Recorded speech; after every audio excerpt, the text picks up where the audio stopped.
Joining us in the studio is Katie Allen, Liberal MP. Katie, thank you for your time. Good morning, Annalise. Now, you've got your Teal Ribbon on. You're now an ovarian cancer ambassador. Absolutely. It's such an important issue.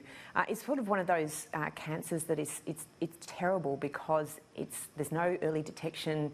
It's incredibly hard. We can't prevent it. We don't have a lot of great drugs. But I'm so delighted that the government has invested $20 million into ovarian cancer research. And today is Teal Blue Ribbon Day to remember those who have fought this battle and lost it.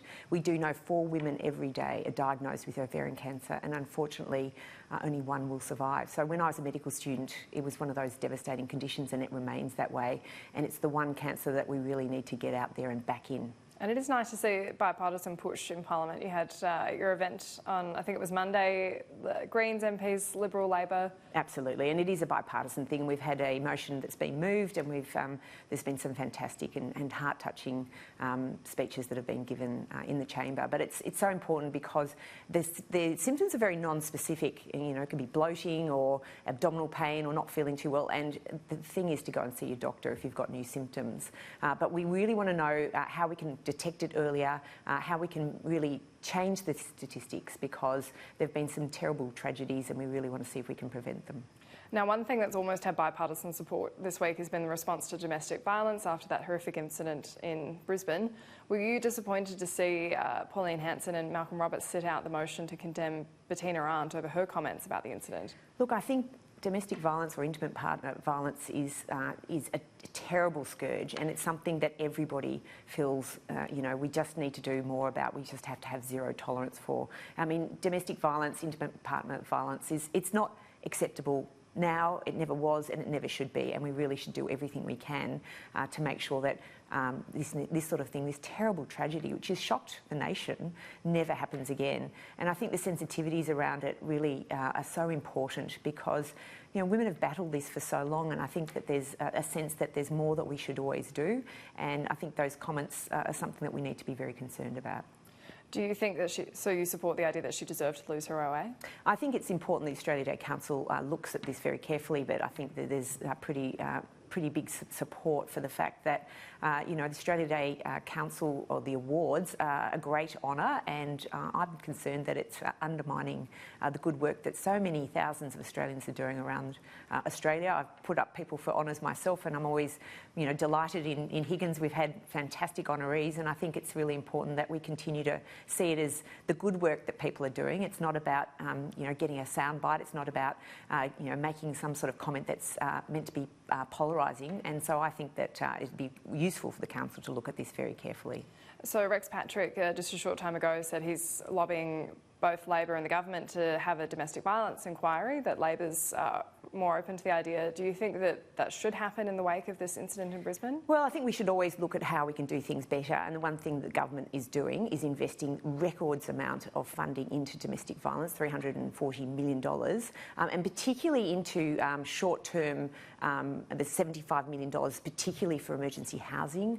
I know women, myself, who have had difficulties of getting out of the situation, and they don't know where to turn, they don't know where to go, and so emergency housing can be a really practical thing that can help people immediately. We know what the issue is. We need more resources to help solve the problem.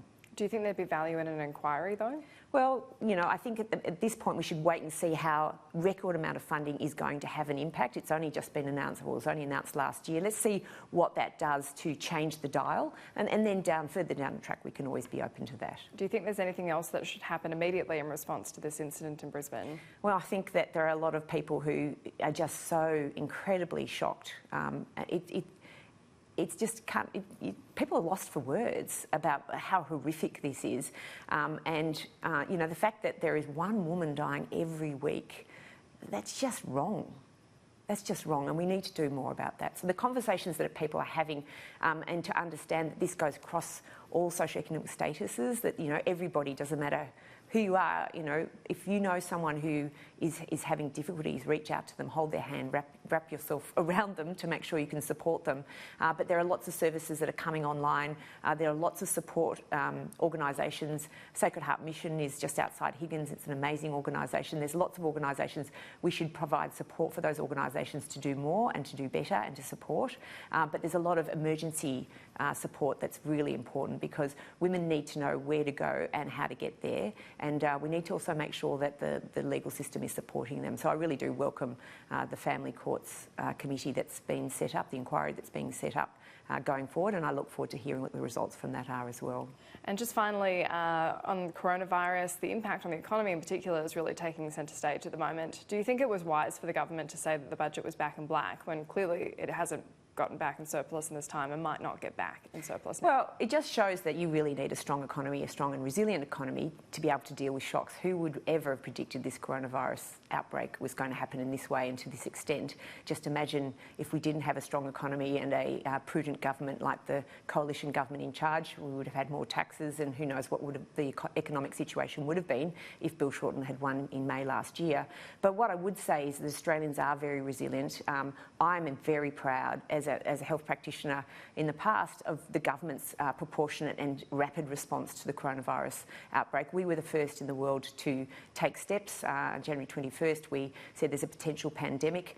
We've been very careful and cautious, but very quick in our response. And I think the fact that we've had 23 cases, 15 of them have now recovered. We've been handling this, what I regard as a global crisis, extremely well. But more than that, our medical researchers have been on the front foot. And I was having a briefing this morning with CSIRO, working towards identification and growth of the virus and then for a vaccine.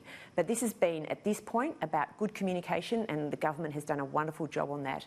Containment, absolutely AAA, and then moving forward, what we can do to hopefully cure.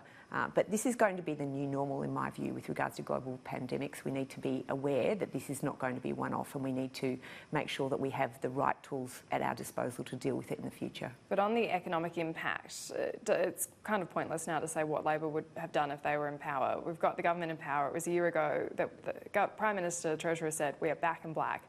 At this point, it seems like we're not going to be back in black. Australians, you said they're resilient, but they're also incredibly cynical. Do you think you're going to lose confidence they're going to lose confidence in the government when they're told the budget was back in black? It's probably not going to happen. I think that we're going to balance the books, and we'll see what the outcome is when we're going forward. We still haven't worked out where this is all going to land, but I think what the Australian people can have is confidence that we are strong economic managers, and we'll see what happens at the next upcoming budget. But we are aware of all of those external shocks that have been going on, and we've stayed calm and proportionate, and I think that we can feel confident that we are doing a very good job in difficult circumstances that are really well beyond our control. So yes, I think the Australian people are quite able to look at the situation and see it for what it is. Katie Allen, thank you for your time. Thank you.